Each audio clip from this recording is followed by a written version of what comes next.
changes to announcements Sunday. Anybody know anything different? I know something different. She's 7.5. She's 7.5? Well, that's a little different from last Wow, Sunday. that's different. We're all a little older today. Getting older.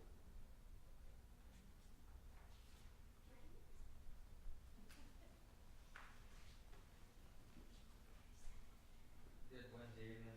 So I'll take our hymnals and turn to page 852 to 852 when the roll is called up yonder.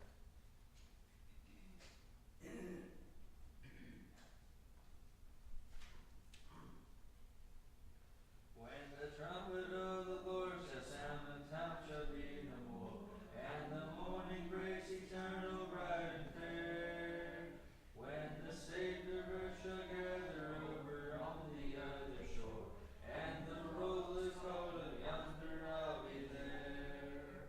When the roll is called up yonder, when the roll is called up yonder, when the roll is called up yonder, when the roll is called up yonder, I'll be there.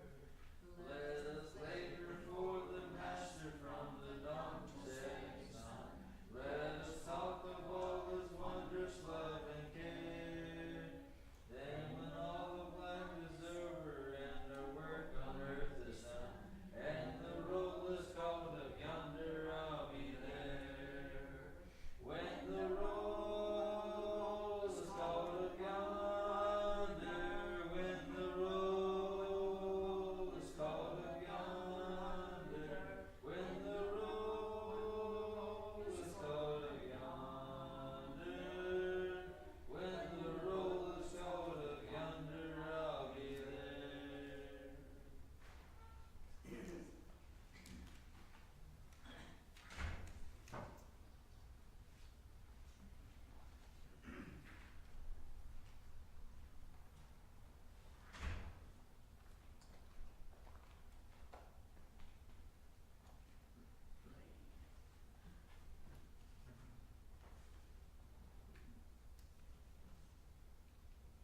Let's pray. For God and Father, we're so thankful for all of your blessings. Father, we enjoy this day. We enjoy the fellowship and time together. We enjoy our families and all the other countless blessings that you provide us with on this earth. We ask that you would continue to watch over us this night. Bless us in the things that we do as we offer you our worship, as we study your word. May we truly show our devotion to you by the lives that we lead this day forward. Father, bless those that are not able to be with us this night. For those that are sick and struggling with their health in different ways, bless them as you know their needs. Bless those that are struggling with the loss of loved ones and give them comfort in that difficult time, Father. And bless each one of us that we may have the courage to speak and let others know of the good news of Jesus, and that we may have the courage to stand faithful to you always. Father, bless us this night. Keep us safe as we go home afterwards, and always remind us that eventually we will be together with all of your people forever. We ask it in Jesus' name. Amen. Hey, Daniel. I'm sure that book is in there somewhere.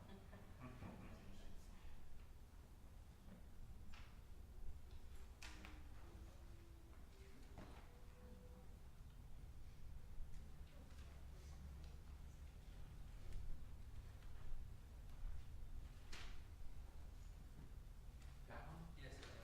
The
his names several times. We'll get into that in the 4th chapter.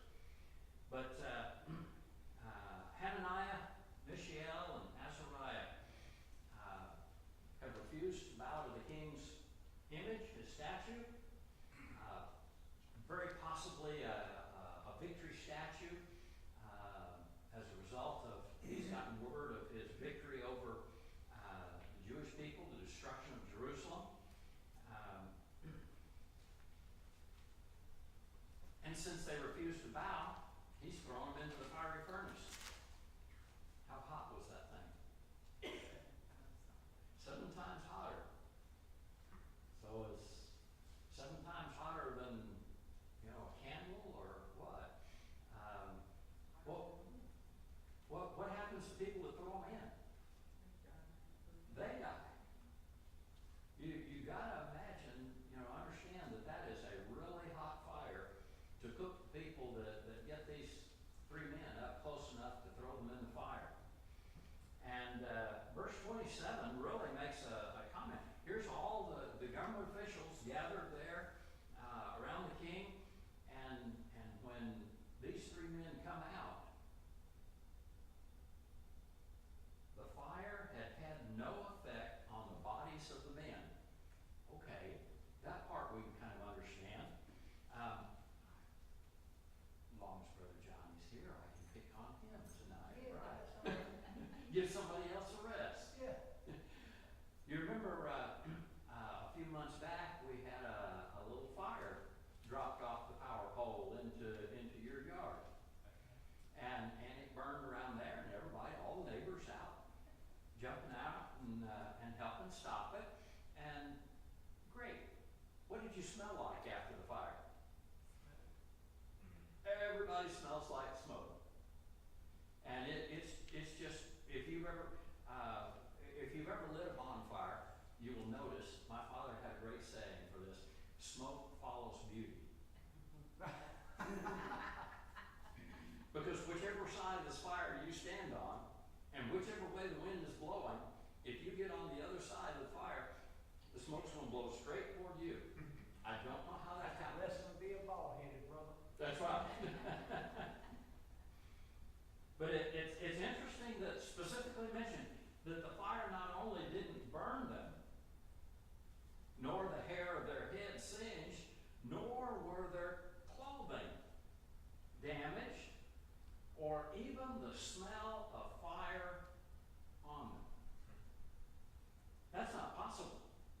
You can't even light your barbecue fire and cook some hamburgers without smelling like smoke. It's just not going to happen. So, kind of an incredible statement, and gives you an idea of how much God had protected them. They don't even look like they've been in the fire. And what happened to the guys that threw them in? They died.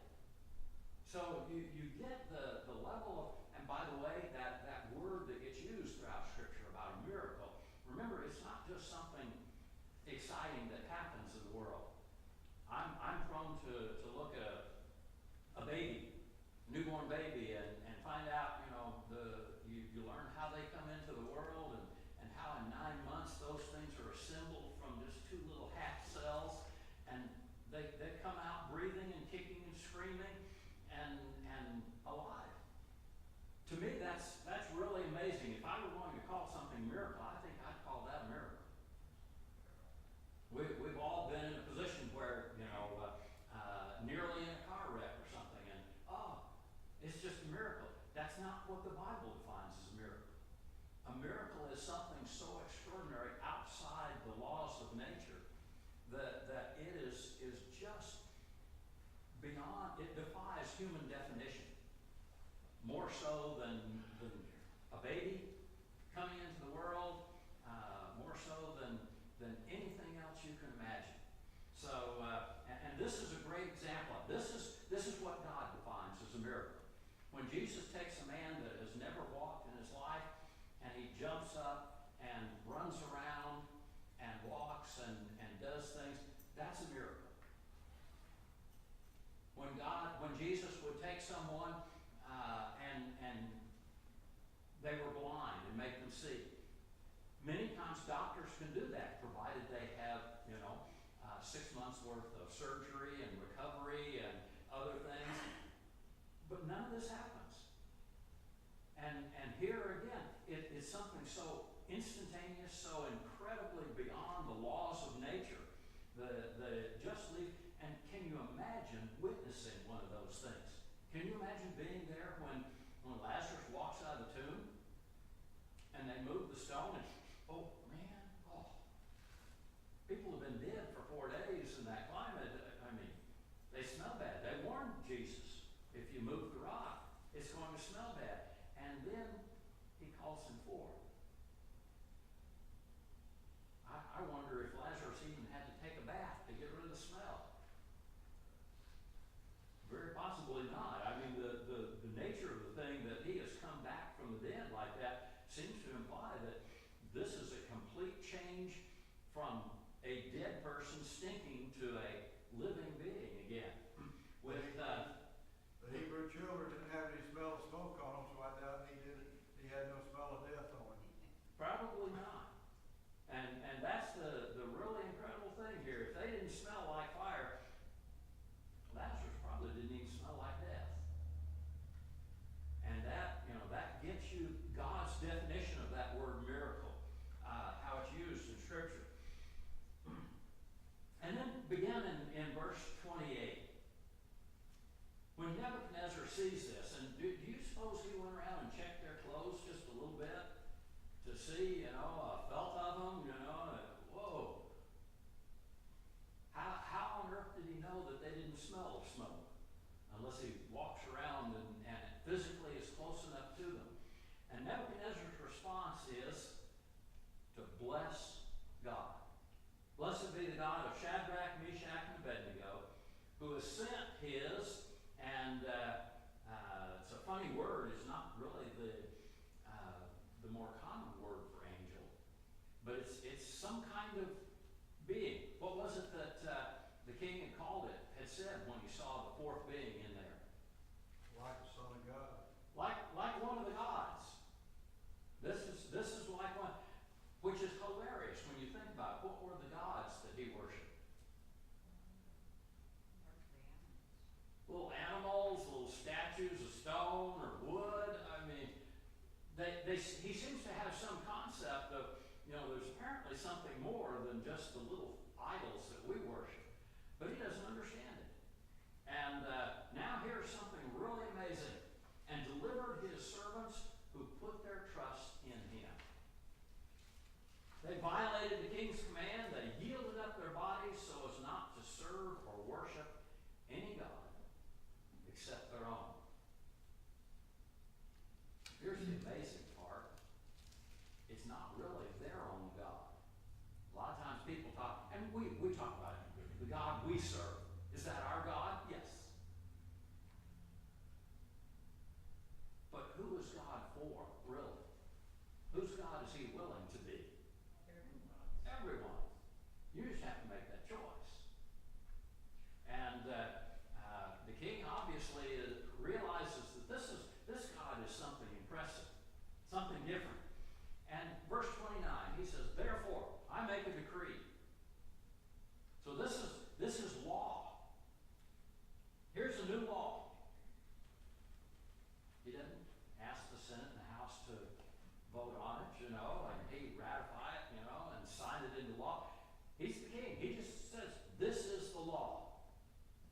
I make a decree that any people, nation, or tongue that speaks anything against the God, any way offends the God of Shadrach, Meshach, and Abednego. And you notice what he says next? If you speak against this God, we're going to all go boo at you. No. He says they will be torn limb from limb, their houses reduced to rubbish heaps, inasmuch as there is no other God that's able to deliver in this way. Nebuchadnezzar seems to reckon there's something special about this God. His gods can't do this. But here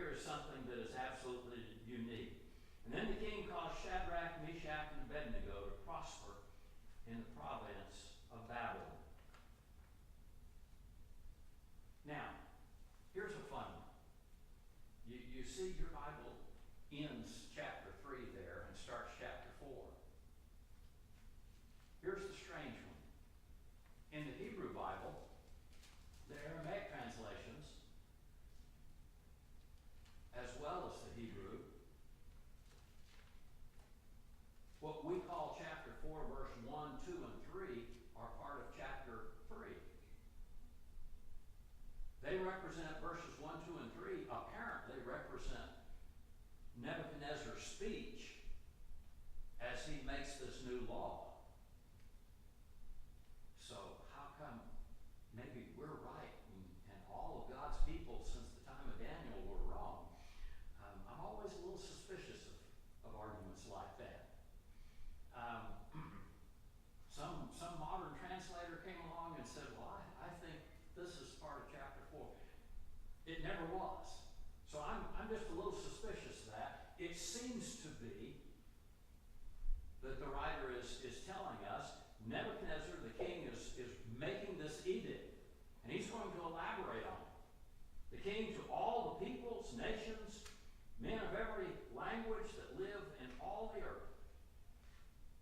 You suppose he sent this around to all the provinces of Babylon and said, he didn't just make the speech and said, the God of Shadrach, Meshach, and Abednego is a real God and does things. He seems to make this known throughout the entire nation of Babylon. It seems good to me to declare the signs and wonders which the Most High God has done for me.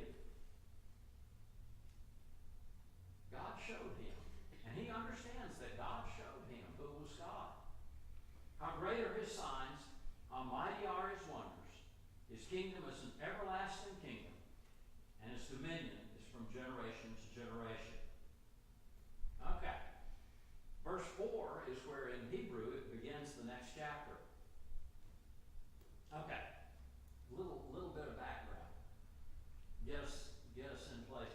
As chapter 4 begins, Nebuchadnezzar is at home taking his ease, and he is going to have a dream. What's the dream about? Remember? Tree. Dreams he's a tree. There's a giant tree out there. What happens to the tree? Provides shade for and food for everybody. Provides food and shade for everybody, and then what happens to it? Gets cut down. All but the stump. Not much left. You remember back the hurricane, a couple of trees came down across the road here? Pretty impressive when a big tree comes down. What on earth does this dream mean? It's easy as you continue reading through this that, what is this, 2 weeks after Shadrach, Meshach, and Abednego? No. Here's the little thing that gives you an idea. Okay, Daniel is born sometime around 620 BC. If he's born at around 620, then chapter 1 happens when Daniel is 15 years old. We talked about that in chapter 1. The wording that's used, he's 15, probably at the oldest, maybe a little younger. But that's 605 BC. We know that from Daniel's dating of the chapters. Chapter 2. Okay, what happened in chapter 2?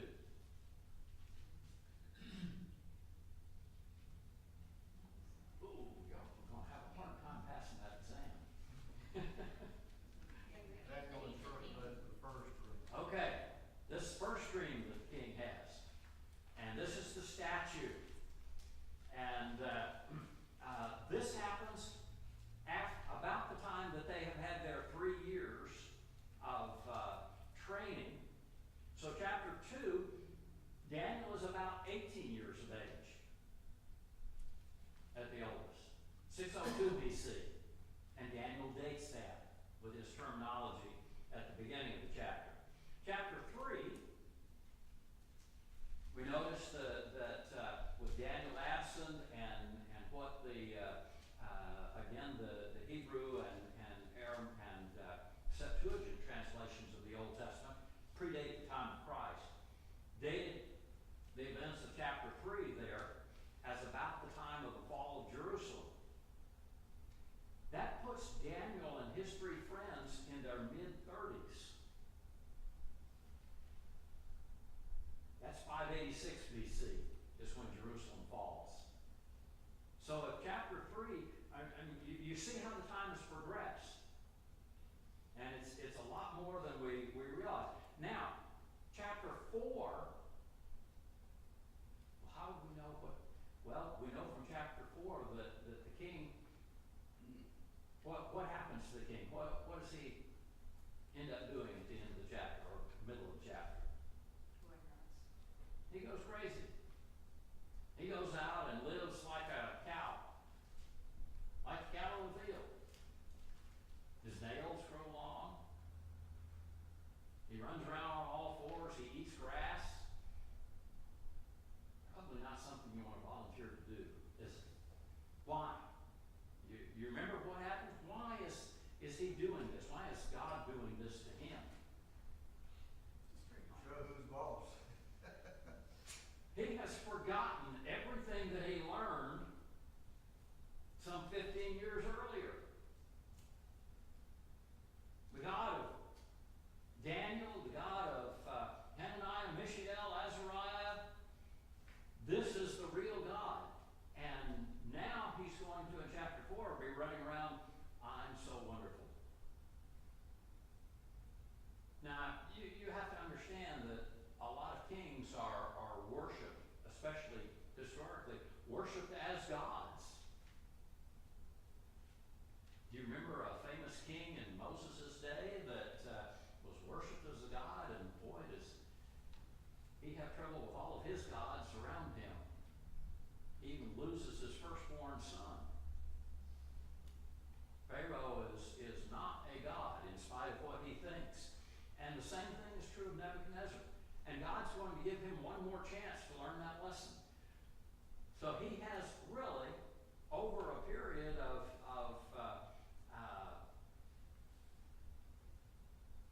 25, 30 years, has gradually been learning this lesson as he sees Daniel, as he sees Shadrach, Meshach, and Abednego. But then he forgets it again. So chapter 4 happens within the last couple of years of Nebuchadnezzar's death. And we'll get to a little thing that you will see in a lot of commentaries in a minute. But that puts Daniel about 56 years of age as chapter 4 begins. So he's not the youngster that he was before. I mean, 56 is older than any of us, right? I expect a lot of amens for that one. So, brother, was he just wasn't smart or what? I mean, I don't get it. I mean, I read this thing from A to B several times since we've been in it, and I mean, I'm pretty hard-headed, but maybe he's hard-headed or me. I mean, because you think of somebody as a king, somebody as basically a leader with many followers, and all these what he had more than any of us all put together got. Well, why didn't he understand? I mean, it was just, he couldn't figure his dreams out. He went to the same ones. I mean, I almost call that stupid. Yeah. I think it's, You suppose that applies to us if we make the same mistake? Are we sometimes just a little dumb? Slow learners? Well, we talked about at the end of last Wednesday. Yeah. Sometimes we get stupid, but well, think of how many people accept Christ or baptized in Christ. And for a while, maybe a few years, I've heard of even preachers and elders who serve for 20 years or more and just one day step away from the church. And but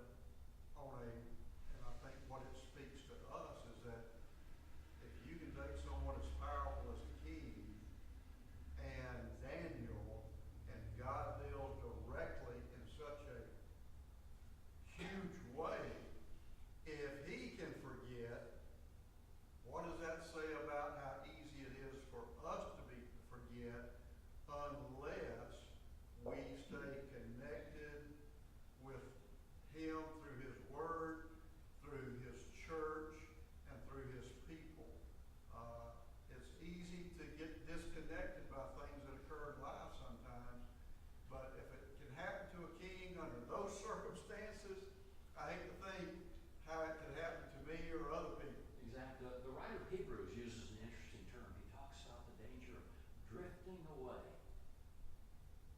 You understand what he's talking about? It doesn't take much if you're sitting out in the boat, you know, not paying attention, and all of a sudden you realize that, whoa, we're way further from shore than we used to be. What happened? And that's what the Hebrew writer is describing. He says, guys, for us as Christians, beware of the dangers of drifting away. Just a little bit at a time, and you don't really notice it, and then suddenly, whoops, we're too far. Okay? I both agree and disagree with Charles. I don't think any of us just boom, walk away. I think we can excuse this thing. And then we can excuse that thing. And before we know it, we're gone. No. It's that Hebrew writer thing, writer of Hebrews. Just a little drifting, just a little bit further away, and you don't think anything about it the first time until suddenly you realize how far away you are. Hopefully you get to the point where you do realize how far away you are. But isn't it sad the people that never even realize? Well, unfortunately, it should be like Charles said. It should be that we're such an integral part of the body that drifting away just hurts so much that you can't do it. But when we see people get angry and leave, they're not leaving because they're angry. They're leaving because that became the excuse for them to do what they wanted to do. That's true so many times. Okay, Jeremy? To Johnny's point there, just imagine, I think of modern politicians, how they can be caught in a lie, and, you know, it can be something that everybody's like, boo, they keep saying it. They try to even just like make you continue to believe it even though everybody's called them out on it. And they'll even develop it through a career, and you gotta think like a politician is nobody compared to an emperor or a king. They're elected, you know, and they don't really have the kind of power. They don't have the sort of the installed power that a king has. They're not held in the same regard, but they will still do things like that without even that much authority, without even that much pedigree. So it's really kind of similar. It's like they don't seem to ever understand themselves, and you'll hear them say the same old thing, no matter how much people get over it. And it just seems to be their career is the same shtick over and over. Luke? It gets a little abusive when people say, well, you know, I might believe in God if I can see some miracles. What did Nebuchadnezzar see? And he's still forgotten. He forgot. He's still forgotten. Charles? Well, looking at another element of this story, outside of Daniel, who did the king have advising him? And how does that apply to us? We have people in pulpits all across the nation that are trying to convince people it's okay to do this, it's okay to be that. In fact, I read something about a week ago of one preacher of a denomination I won't even mention, but he finally said what many people believe, but he came out and said that when he believes that once you're saved, always saved, and this person mentioned murder, he mentioned adultery, he mentioned fornication, he mentioned every sin in the book, but he said if you were saved at one point, you're still saved regardless of what you do. What you do. So the king has got people, and this always happens, and this happened to me. You step away from the church, Satan's going to send plenty of people to walk side of you to convince you that, hey, what you're doing is okay, you know, you need to go out and have some fun, you need to whatever. And he even has his secret service or secret spies inside the church to help convince people that every man and judge does what's right in his own side, like Micah when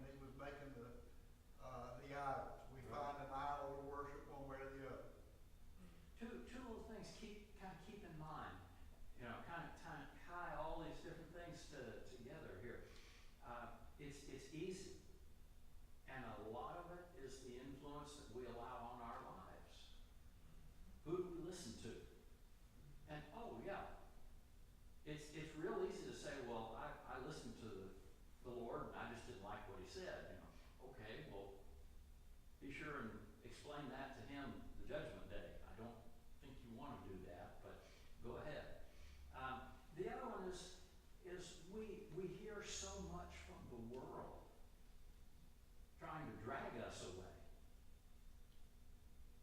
It's constantly out there. Daniel is his advisor.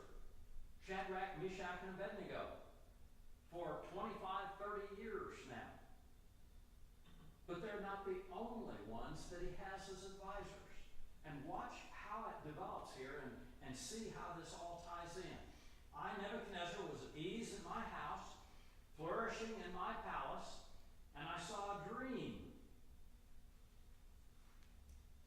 I saw a dream and it made me afraid, fearful. And these New American Standard uses a funny word there, I think. I warned you before. I go through whichever translation Bible I go through and use. I'm perfectly happy to cross out words. This is a real bad translation of the word. It says, I saw a dream and it made me fearful, and these fantasies on my mind. They weren't fantasies. It's the things that he saw. That's not a fantasy. That's something that God is showing him. That's a little different than fantasy. So the vision that God shows him on my bed and the visions in my mind kept alarming me. So what does he do? Get those wise men again. Okay. For 30 years, has he not yet learned that his wise men are bad advisors to him? And he didn't even keep the dream a secret to them this time either. He even tells them the dream. The magicians, the conjurers, the Chaldeans, the diviners, I gave order to bring them into my presence, all the wise men of Babylon, that they may make known to me the interpretation of the dream. And then they came in, and I told them what the dream was. Now here's a funny one. Remember how this works. If you work for the king and you're a magician and you foretell the future, what do you say to keep your life going in that job? What the king wants to hear. You go back to First and Second Kings, and there's 2 or 3 times, especially the northern kingdom, that there's a complaint laid by some of the northern kings. Says, I got my advisors that always tell me what I want to hear. But I don't like those that belong to the Lord because they tell me things I don't like to hear. Ahab and Micaiah. Exactly. So you know it happens. And he doesn't want to listen to them. I want to listen to my advisor. So the king has made a point. The first people that he looks for advice. He's known for 30 plus years that Daniel and his 3 friends are the ones that serve the real, true God.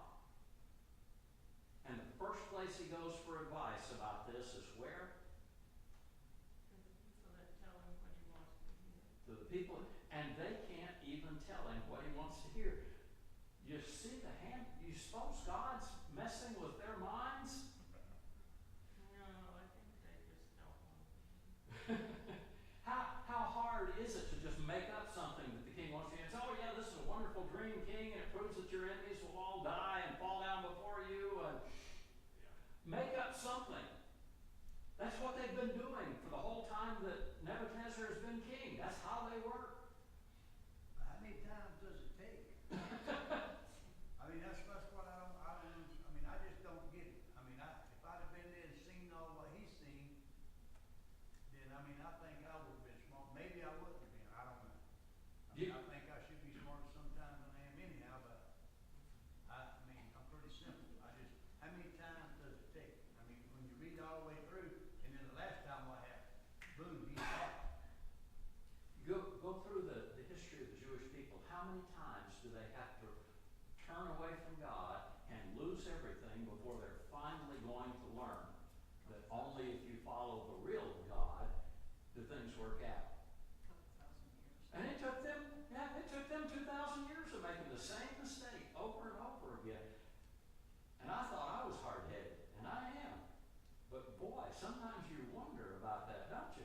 Well, it's just like when Jesus was approaching them and they claimed they were never slaves. Didn't even remember the lessons. Exactly. They've been The subjugated Jewish so many people times. standing before Jesus and saying, we have never yet been enslaved to anybody. And there it is in the scriptures. I mean, honestly, did their nose not grow so long that they couldn't get out the door? It buffaloes me. Sadly, sometimes it buffaloes me to watch Christians make the same mistake. Okay, I'm going to mention one. It's one of those things you just need to say out loud sometimes. Harding Christian University. They have a lectureship coming up. The speakers are all people that have been disfellowshipped from the church, including one woman who is now the woman preacher for a particular denominational group. And Harding University is inviting them in to lecture all Christians about what we're doing wrong. I've had two different preachers and Christian people today, the last 2 days, that have commented on this and asked what I thought of it. I said, they're not Christians. They have forsaken the Lord. They have brought shame on the Lord's church if that's what they're going to teach and what they're going to try to teach others. Do you remember the Apostle Paul talking about God allowing people to believe a lie and be condemned for it? At some point, God says, okay, I've had enough. You just go right ahead and believe that all you want, and you're going to pay for it. That's what God says. And that's a scary thought. That's a scary thought. You know, you had my exact thought, because when I made mention to King Ahab, who hated Micaiah because he never told him what he wanted to hear, Yeah. but the other so-called prophets always did. But in the latter part of the chapter, it says, and the Lord said, who will entice Ahab into attacking Ramoth Gilead and going to his death? And one suggested this, and another that. Finally, a spirit came forward, stood before the Lord, and said, I will entice him. I will go out and be a deceiving spirit in the mouths of all his prophets. So, your point exactly. If we are just hard-headed and stubborn and refuse to accept the truth that is right in front of us, then God is going to say, okay, I'll send you a deceiving spirit, and then see how well that works for you. Exactly. And that's a scary thought to me. That's a scary scripture idea that God says, okay, if you really want to disbelieve, I'll help you. You know, we honestly need to work hard that we don't ever reach that position in our lives, that we're so callous toward the Lord that we're just, nope, I'll buy anything before I buy what God says. That's a scary thing. And again, here, and that's exactly the story that's going on here. Nebuchadnezzar, how dumb can you be? Look at what he's seen the last 35 years plus. And yet the first place that he goes looking for advice is his advisors. However, this time, it's not going to work. Verse 8, he says, but finally, Daniel came in to me. Now, why does Daniel hang back and let the others, again, embarrass themselves? He is the entertainment. You know, sometimes, do we just need to be a little patient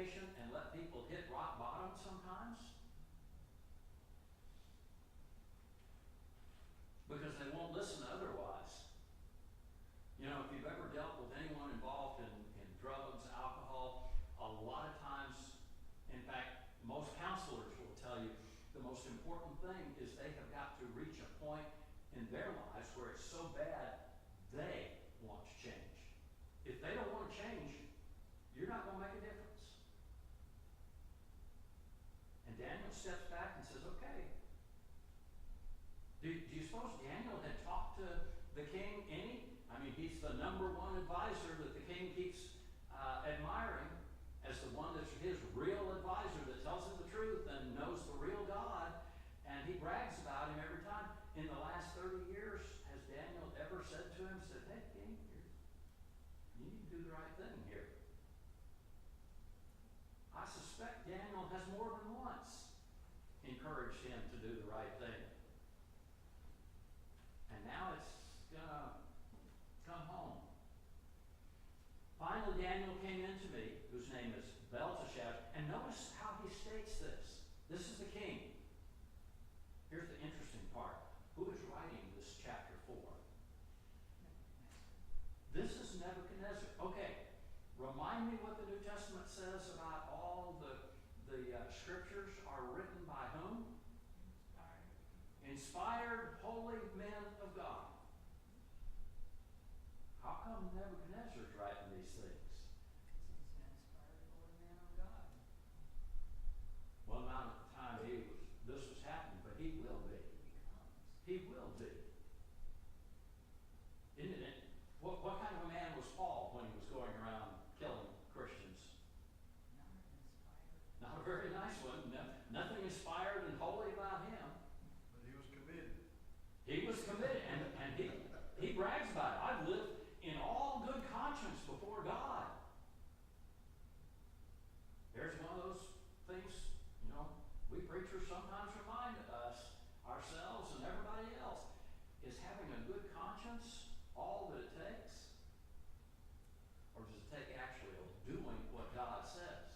I mean, honestly, as parents, your children says, well, yeah, I really wanted to do this, and I knew it was wrong, and you told me not to do it, so you tell them, okay, well, you can do it, huh? That's not how it works. I think Paul's a good example too of in Revelation where he talks about he'd rather you be hot or cold, but not lukewarm. And Paul was cold, but he was very committed and dedicated and doing what he believed was right. And God turned him around and got him going the right way. And he was even more committed once he turned the right way. So, verse 8, finally Daniel comes into me, whose name is Belteshazzar, according to the name of my God. Now he's still reminding me, he said, I have my God over here, and then there's the real God. That's going to change, but give him time. In whom is the spirit of the holy gods. And I related the dream to Daniel, and said, O Belteshazzar, chief of the magicians, since I know that the spirit of the holy gods is in you, and no mystery baffles you, tell me the visions of my dream that I have seen, along with the interpretation.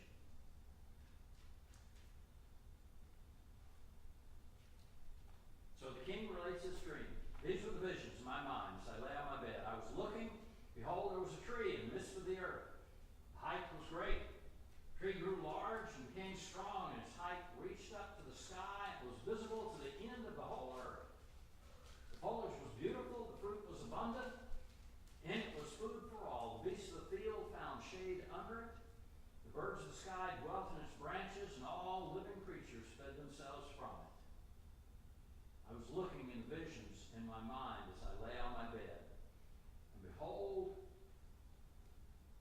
a watcher from heaven. Wouldn't you like to have seen the vision and know what he was seeing? A holy one descended from heaven. And he shouted out and he spoke as follows, chop down the tree and cut off its branches. Strip off its foliage, scatter its fruit, and let the beast flee from under it and the birds from its branches. But leave the stone, and with its roots in the ground, with a band of iron and bronze around it, and the new grass of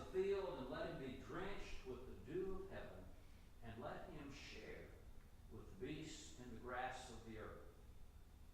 Let his mind be changed from that of a man. Let an animal's mind be given to him. And let 7 periods of time, phrase in Hebrew, 7 sevens of time pass over him. Okay, we'll come back to that. That may be next week. However long it is going to take. Okay. The sentence is, by the decree of the heavenly watchers. The decision is a command of the holy ones, in order that the living may know. Now watch Nebuchadnezzar's words here. This is from God, that the living may know that the Most High is ruler over all the realm of mankind. And he bestows on whom he wishes, sets over at the lowliest of men. All of a sudden, at the end of the dream, Nebuchadnezzar says, this is not from just Daniel's God. This is not some nice God. This is not some impressive God. This is the Most High. He's kind of hinting at what he's going to learn. Now, he hasn't learned it yet, so give him time. This is the dream which I, King Nebuchadnezzar, have seen. Now you, Belteshazzar, tell me its interpretation, since none of my own wise men of the kingdom are able to make known to me the interpretation, but you are able. For in you is the spirit of the holy gods. So he's switching back in time, and says, look, what I said to him was not, you're the spokesman for the real God. He says, but I'm going to learn that.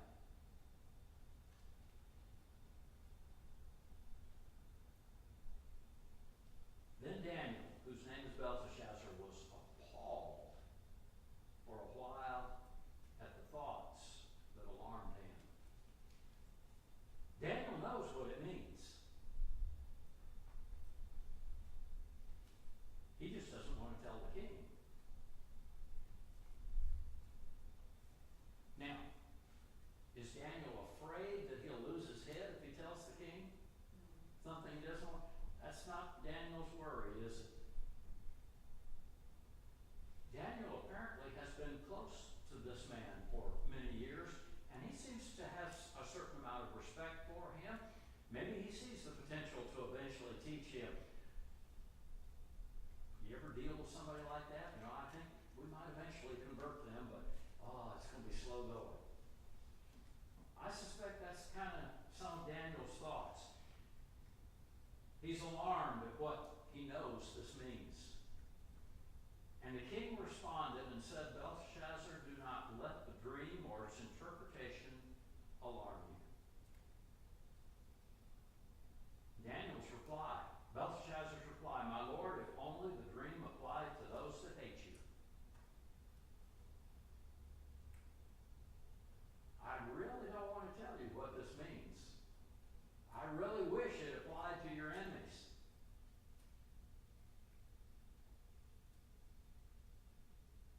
But I have to tell the truth.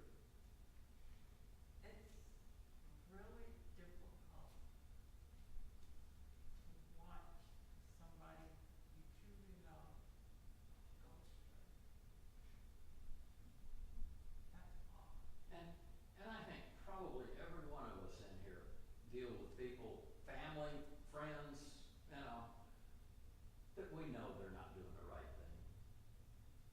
And you try to encourage them, and you try to encourage them, and you try to encourage them, you try to encourage them. And Some people aren't good at encouragement. They're baseball bat people. Bang! well, whatever it takes.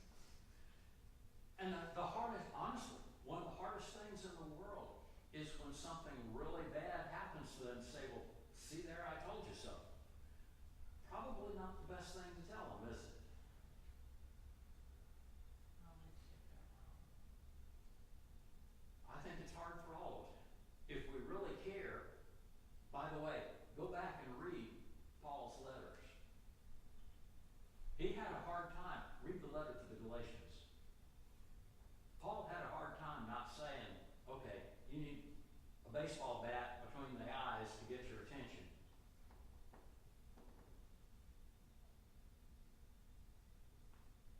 Sometimes that's what they need. And honestly, What's really sad to me is we don't love each other enough to do that. and that's the really hard part, isn't it? That's really sad. That the thought that nobody cares enough about you to try to help you get right with God. I count my friends by the people who think enough of me to fight with me for my soul. I would rather people care enough to, there's a term gets used in counseling, tough love. Yeah. Sometimes we need tough love. And we've all seen programs, they had programs years ago that they would take young people, teenagers that were constantly in trouble, and they go throw them in jail with a couple of prisoners that had life sentences, and they had worked with those prisoners, and the prisoners would tell them, this is not where you want to come. Now, we don't have a position where somebody can come back from the dead, and you remember a request that was made? Lord, send somebody back from the dead to tell my brothers not to come here to this place. And if they didn't believe Moses and the prophets, guess what? They're not going to believe me. They wouldn't believe even if one was raised from the dead. Okay, who was raised from the dead? If we won't believe Jesus, at some point God says, then you're not going to believe anybody. Now, here's the other side of that we have to always remember.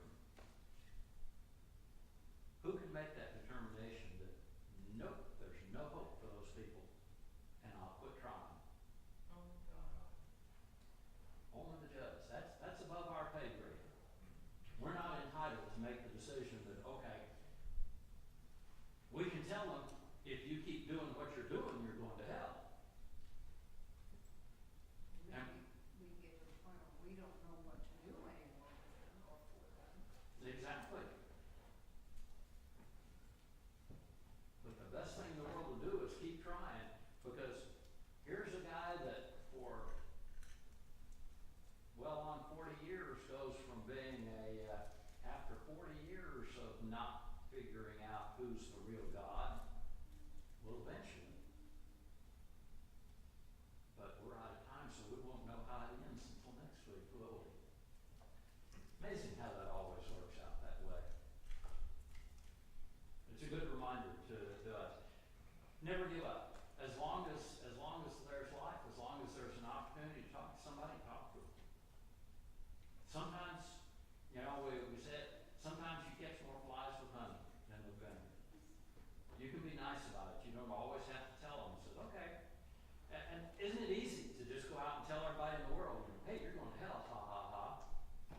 You can't go to heaven like me, ha ha ha, unless you do what I tell you to. And how many people in this world will listen to us? Not a one. Not a one. If we're children of the King, we've got something better to offer than that. And sometimes it's hard to remember that too, isn't it? Yeah. And we have to still act like who we're called to be. I don't know whoever said this was going to be easy. If it was easy, everybody would be going to heaven. But apparently that's not how it works. Let's stand and sing that song. I stand amazed in the presence of Jesus the Nazarene, and wonder how he could love me, a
go in and even